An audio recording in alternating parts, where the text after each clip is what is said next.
on a scale of 1 to 10, how aggressive do you think that the Phillies will be at the deadline in adding meaningful pieces to this roster? In terms of their attempt, whether or not they net the players, that's one thing. But like, do you expect them to be at an 8, 9, 10? And hey, we're here. We're 15 games over. We've got some holes, and if we fix them, we're pretty damn good, and we have a shot. Or do you think that they kind of middle it?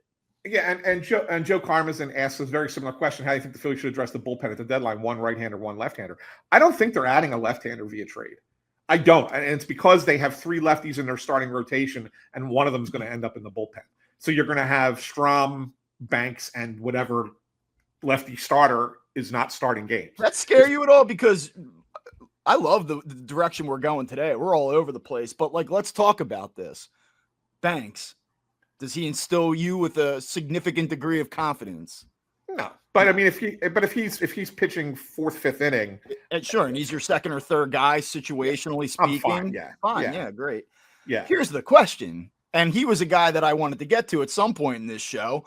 I want to keep the vibes, the V word. I want to keep the vibes up on this one, but if we're like going down the concern list a little bit, Matt Strahm, just We've done this before. He doesn't stink. He's not a bum. He's not a disaster. You can't like say that, oh, he's horrible. It's none of that. It's none of those things. However, he right now is just not a high leverage, dependable arm on a consistent basis. Like he I know like reads the old timeline quite a bit. And I think he's pretty aware of what people say about him.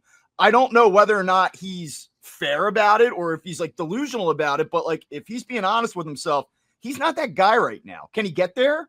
Yeah, maybe. Has he been that guy?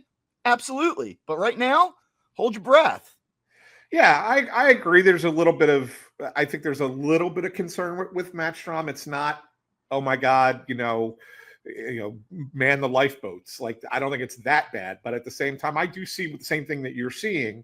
I think that he's also kind of being asked to be the number 2 guy when he's better being the number 3 guy.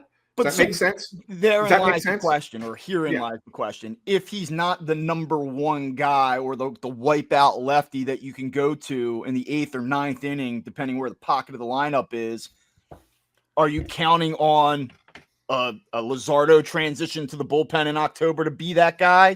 Are you counting on the Suarez transition to be that guy? And like, it's getting to a point now with Ranger Suarez. Again, we've been down this road before. He was awesome. He was probably the best starting pitcher in baseball for 2.5 months last year, and then got hurt and it was never the same. I don't want to fool myself into thinking that we can just pencil in dominance here on out, or that he might not need a breather, or he may not be a bullpen piece later in the season.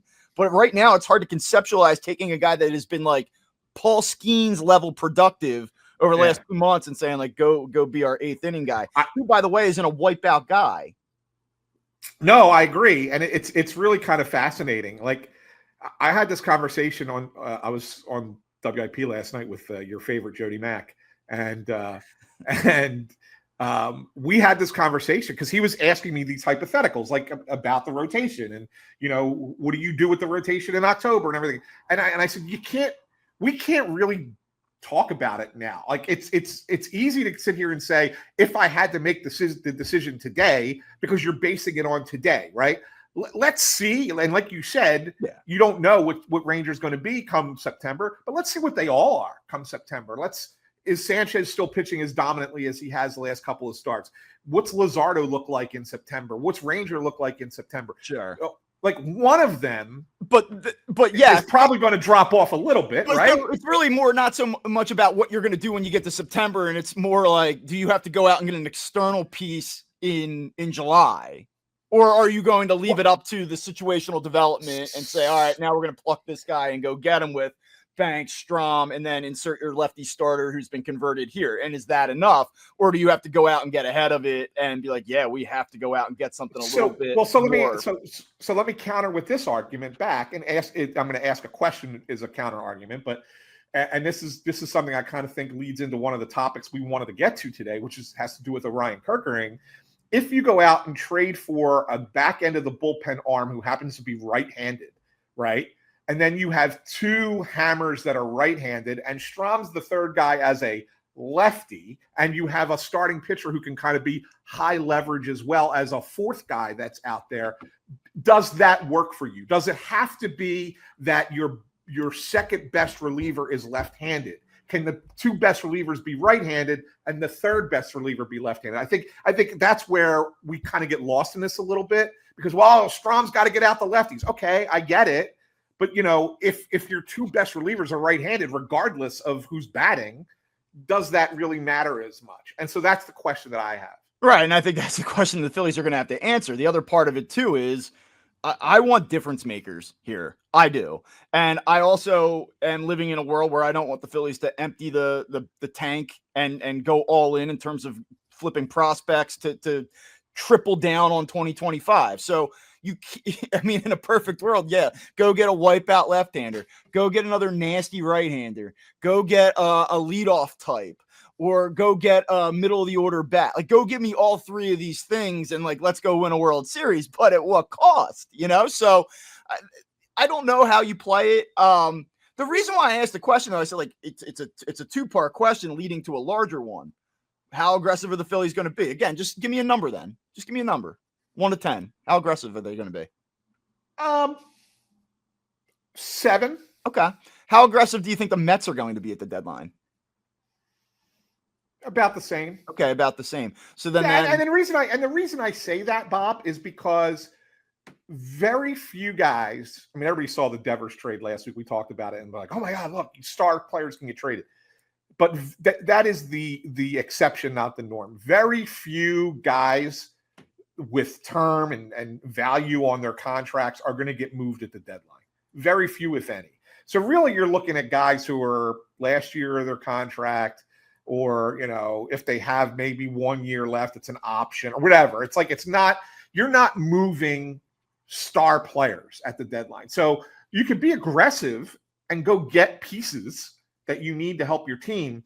But I don't think anybody's going out and getting a huge difference-making player, right? I think that at the best, the most difference-making players that you get traded at the deadline are usually a bullpen piece. Sometimes it's a starting pitcher. But I mean, if you go back and look at the trade deadlines over the last several years, what move did you look at and go, "Oh man, that was the difference in that team winning a championship or going to the World Series"? It just isn't there. You don't find it. So these teams are going to be aggressive in the sense that they're going to try and fill their holes, but they're not going to be with star players. So here's a question, and this is a name I think you're going to hear a lot between now and the deadline. And I mean, Aroldis Chapman's given up 5 earned runs in 34 games this year. He's been awesome. He's exactly what the Phillies need. I don't see it. I think that the off the field stuff with him, I think the Phillies are pretty, I would think, not super enthusiastic about going down that road. Do you want to tackle this one? I mean, look, they're very big about fit in the clubhouse, and this may not be a fit in the clubhouse. And so I don't think they go down that road. I'm also not sure he's available at the deadline, if we're being honest. I mean, it's not like they're out of the playoff race, right? Yeah. I know after they said, "Hey, we're still in it. We still feel like we can win games, maybe even win more games this year." I said, "Okay." Yeah, I mean, I'm not convinced he's available, but is he the kind of guy that you would want, that you're looking for? Sure. I don't necessarily think. I still think they need a right-handed arm at the back. Yeah, more so than a left. Again, because I think that I'm okay. I wouldn't do it. I wouldn't either. All things considered, I just wouldn't do it. But I get it.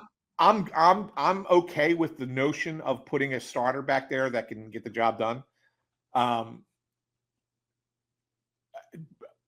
But I don't think that they have a right-hander who can do that. So that's where I say go get a right-handed closer. And who knows who that guy is right now? Because right now there's 6 teams that are out of it, 7 teams that are out of it. I mean, and do any of them have a guy other than maybe Mason Miller in Oakland or the A's, whatever? And even he's not had a great year. That's really it. I mean, that's who else are you talking about? Maybe Felix Bautista in Baltimore. Yeah. I don't know if they're going to trade him because he's got control left. what do they think of their future, like beyond this season? I think that they still think they're going to be good. So maybe he's not available. So like, who else? So right now, I mean, if you're looking at who's going to be available from these bad teams, the names that excite me the most, the name that excites me the most isn't even a hammer back end closer.